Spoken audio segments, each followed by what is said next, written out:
Hello, this is Tan in Audio Electronics. Today we're focusing on Lexus models from 2006 to 2013, specifically the ISF, IS250, and IS350. One common issue we address is the illumination of the mile per hour and RPM needles.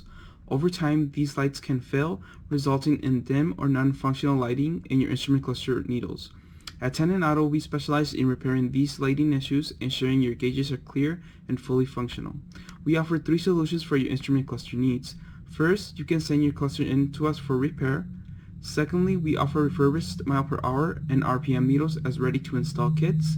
And finally, for more extensive issues, we provide replacement cluster pre-programmed to match your vehicle's mileage.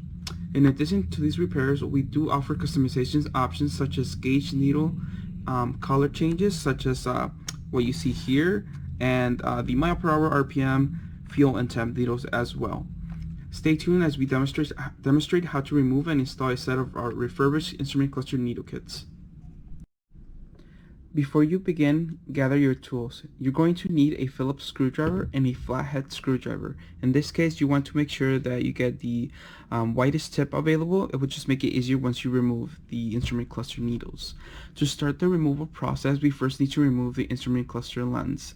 Begin by laying the instrument cluster face down on a clean surface, and using your Phillips screwdriver, remove the 7 screws from the back of the unit. These screws secure the instrument cluster in place.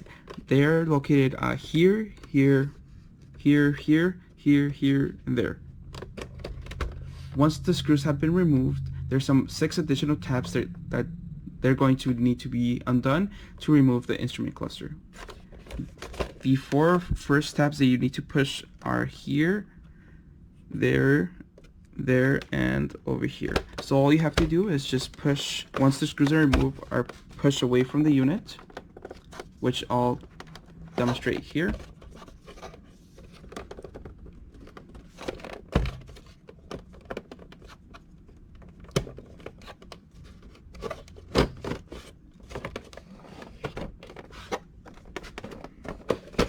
And then you can remove the back cover for now and just put it to the side.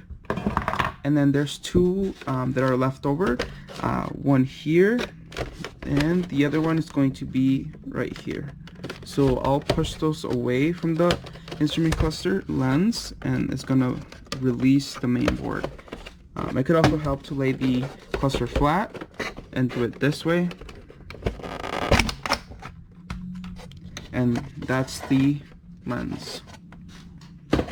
Once the lens has been removed, you can put the back cover on just so you can protect all the electronics. And now you have clear access to the mile per hour and RPM needles, which will be our next step, and I'll show you how to remove them. To start the needle removal process, you're going to need to lay tape on the mile per hour and the RPM gauge faces. Specifically on those 2 spots, which I'll show you why it matters in a bit. I just want to show you the general process of it, and I'm going to show you using this other needle just so you can get a better view. So if you put the mile per hour on the 50 mile per hour mark, this is the location or the area that we're going to be inserting the flathead, and how the needle needs to be grabbed onto to protect the other part of the gauge face and to protect the needle housing itself so it doesn't crack. So when you insert the flathead underneath the needle here, this tape kind of protects the blue part here from getting bent or any like large scratches in that. So looking at it from this angle, you're going to be inserting the flathead under the base of the needle. You're going to want to go all the way until your driver kind of hits that plastic there.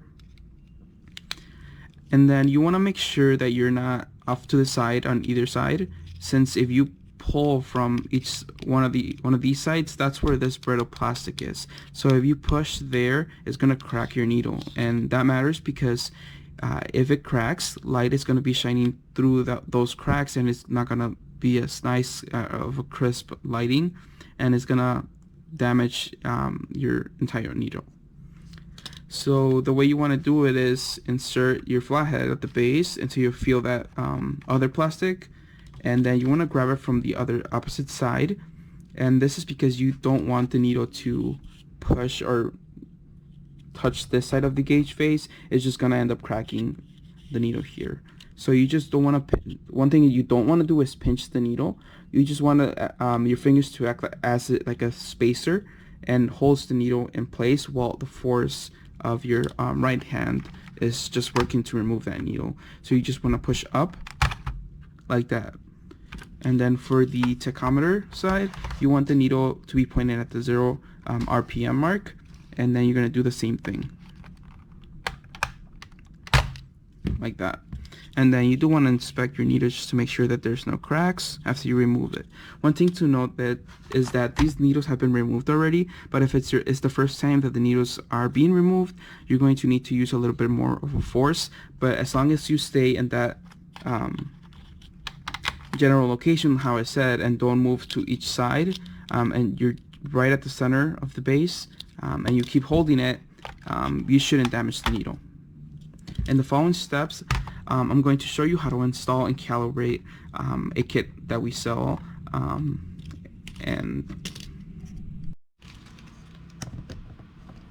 Hello, so in this step I'm going to show you how to install one of our needle kits. There's going to be 2 that come in the package, and to start this process you just want to make sure the cluster is installed and that you turn on the cluster in the accessory mode. This is going to cause the mile per hour and RPM gauges to do a complete sweep. So what I mean by that is they're going to go to their max positions, which is 8K and 160 mile per hours. So once that's done, they're going to go back to the 0 mark, and that's what we want. And I'll show you here on the bench. So when they return back, that's when all the lighting turns on. And what you want to do is or let me show you this first. So this part sits below the gauge face and it's attached to the stepper motor itself. This part kind of I use it to bench test the needles. So I'll show you how the needle itself is, or how does it connect to the cluster. So there's this main shaft which gets connected to the stepper motor itself, and then there's 2 metal parts here that make contact with this part over here, which carry the voltage to power on the needle. So the general concept, to put it back, is you just want to make sure that all those 3 contact points are touching and making contact and are fully inserted. So if you look at it from the side, all 3 of them need to be making contact in order for the needle first to light up, and then second for it to move correctly. So once you do the gauge sweep and it starts up, again having the ignition switch on the accessory mode, you want to make sure to push, when you push the needle into the contact points, push evenly. So what I do is just make sure I push on the top and lower part of the needle, just to ensure that no excessive force is being done on one side of the needle housing, causing it to crack or anything like that. So I like to look at it from the side, make sure those contact points are there. So as you can see, as soon as those metal tabs are making contact, the needle starts to light up. So now we're good, just pointing at the 0 position, and then I'm going to push straight down. But if you have it in your vehicle, you kind of have to work at it while the cluster is facing towards you. And then once you have it kind of lined up, you want to now push it a little bit further down as much as it'll go, again making sure to be careful with the needle housing. If I do it on the other side, I'll do the same concept. Again, when you do the gauge sweep, the mile per hour and RPM should be pointing at the 0 direction. So I'll do this again. So as you can see here, I pushed it in, but it's not, the metal tabs are not making contact, so you can see that it's kind of loose. So what I will do in this case is try to remove it again, how I did on the previous part of the video, and then I'll try to recalibrate it again. So it's doing that gauge sweep, and I'll reinsert it. Also, you want to kind of make sure that the metal tabs didn't get bent.